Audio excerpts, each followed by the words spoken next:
Hi students, आज हम 29 अप्रैल की साइंस की 6th क्लास की क्लास लेने जा रहे हैं। हमने अपना फर्स्ट चैप्टर तो कंप्लीट कर लिया है। हम सेकंड चैप्टर का भी काफ़ी कुछ पढ़ लिया था, उसको हमें आगे कंटिन्यू करेंगे आज। What do various nutrients do for our body. तो हमारे लिए ये अलग अलग न्यूट्रिएंट्स क्या करते हैं, उनके फंक्शंस पढ़ेंगे हम। Carbohydrates mainly provide energy to our body. Fats also give us energy. In fact, fats give much more energy as compared to the same amount of carbohydrates.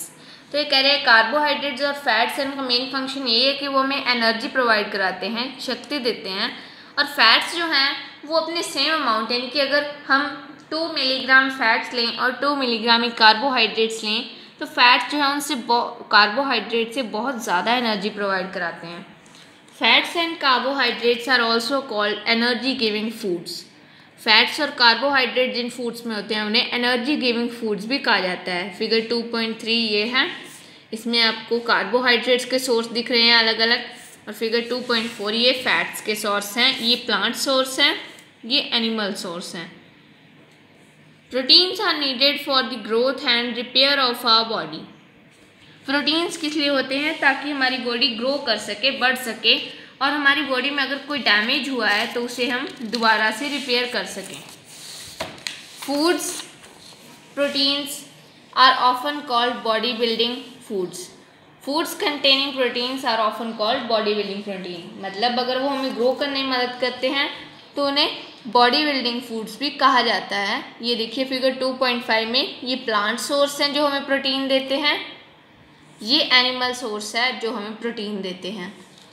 Vitamins help in protecting our body against diseases.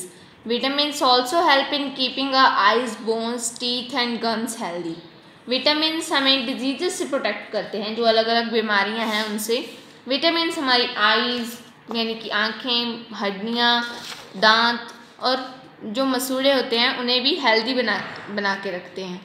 Vitamins are of different kinds, known by different names. Vitamins बहुत अलग अलग तरह के होते हैं। Some of these are vitamin A, C, D, E and K. इनमें से कुछ हैं vitamin A, vitamin C, vitamin D, vitamin E and vitamin K.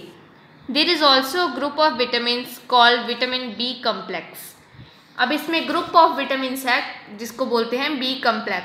Our body need all types of vitamins in small quantities. Vitamin A keeps our skin and eyes healthy.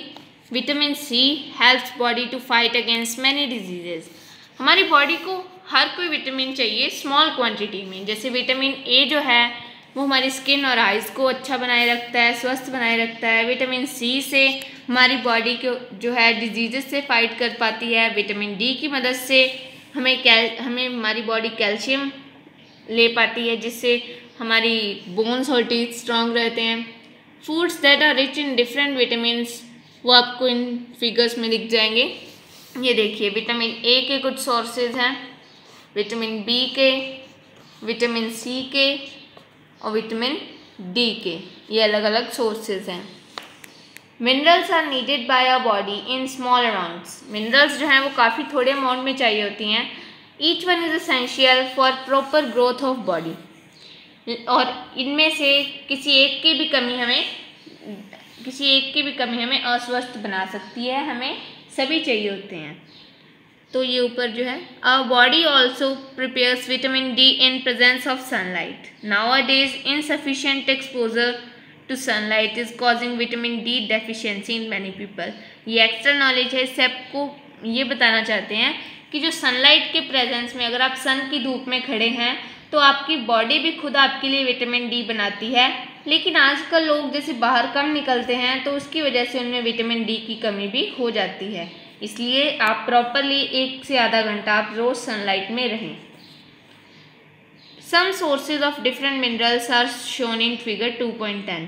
तो ये देखिए इन figures में आपको अलग अलग मिनरल्स के sources बताए गए हैं। मिनरल्स उनमें से पहला है आयोडीन, उसके सोर्सेज, फॉस्फोरस ये सोर्सेज है उसके, आयरन ये सोर्सेज है, कैल्शियम, मिल्क और एग्स।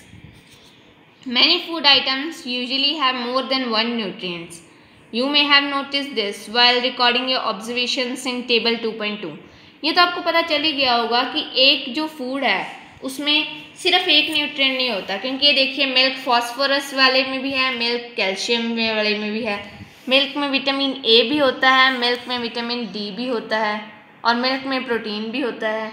तो ये एक तरह के फूड में सिर्फ एक न्यूट्रिएंट होना कोई ज़रूरी नहीं है, इनमें अलग अलग न्यूट्रिएंट्स होते हैं। However, in a given raw material, one particular nutrient may be present in much larger quantity than others. हाँ, ये हो सकता है कि अगर आप कोई रॉ न्यूट्रिएंट, कोई कच्ची चीज़ लें तो उसके अंदर कोई एक न्यूट्रिएंट्स दूसरों से ज़्यादा हो। For example, rice has more carbohydrates than other nutrients. अगर हम कच्चे राइस यानी चावल लें तो उसके अंदर कार्बोहाइड्रेट्स ज़्यादा होते हैं दूसरे न्यूट्रिएंट्स के बजाय। Thus, we can say that rice is a carbohydrate rich source of food. इसलिए हम कह सकते हैं कि राइस जो है वो कार्बोहाइड्रेट रिच सोर्स है फूड का। Besides these nutrients, our body needs dietary fibers and water. Dietary fibers are known as roughage. Roughage is mainly provided by plant products in our food. In nutrients के अलावा हमारी body को water चाहिए, पीने के लिए पानी और अलग अलग ज़रूरतें पूरी करने के लिए डाइटरी फाइबर्स। डाइटरी फाइबर्स को रफेज भी बोला जाता है। डाइटरी फाइबर्स यानी कि रफेज जो होते हैं हमें प्लांट से मिलते हैं, जैसे कि पत्तेदार जो फूड होते हैं। Whole grains and pulses, potatoes, fresh fruits and vegetables are main source of roughage. हमें फाइबर्स चाहिए, साबुत अनाज, पल्सेस दालें, पोटैटोज आलू, फ्रेश फ्रूट्स रेशेदार फल और वेजिटेबल्स रफेज की मेन सोर्स हैं। Roughage does not provide any nutrient to a body. Roughage से हमें कोई न्यूट्रिएंट तो नहीं मिलता, but is an essential component of our food and adds to its bulk. मतलब इससे ये हमारे फूड में ज़रूरी है और हमारे फूड का इम्पॉर्टेंट हिस्सा है। This helps our body get rid of undigested food. अगर हम रेशेदार खाना खाते हैं तो इससे जो फूड अनडाइजेस्ट नहीं होता, जैसे कई फूड होते हैं किसी के पाचन शक्ति इतनी अच्छी नहीं होती कि वो डाइजेस्ट हो जाएं, तो उससे हमें हमारा पेट दर्द होने लगता है। तो अगर हम रफेज खाते हैं तो उससे हम बच सकते हैं। Water helps our body to absorb nutrients from food. Water से हमारी बॉडी जो है अगर कोई भी चीज़ लिक्विड में होती है तो उससे चीज़ें एब्जॉर्ब करना ईजी हो जाता है, इसीलिए वाटर से हमारी बॉडी न्यूट्रिएंट्स अच्छे से एब्जॉर्ब कर पाती है। It also helps in throwing out some waste from our body as urine and sweat. और वाटर की वजह से ही हमें अलग अलग वेस्ट हम बाहर निकाल सकते हैं, एक तो यूरिन और स्वेट यानी पसीने की मदद से। Normally we get most of the water that our body needs from the liquids we drink. हमें जितना पानी चाहिए होता है उसमें से ज़्यादातर हम बाहर से लेते हैं, जैसे कि पानी पीते हैं, मिल्क और टी वगैरह से लेते हैं। In addition, we add water to most cooked foods. और ज़्यादातर जब भी हम खाना पकाते हैं हम उसे में वाटर ऐड करते हैं, वहाँ से हमें वाटर मिलता है। Let's see if there is any other source which provides water to a body. तो ये हम नेक्स्ट वीडियो में पढ़ेंगे। आज के लिए बस इतना ही। आपका जो भी होमवर्क होगा आपको आपके ग्रुप में भेज दिया जाएगा।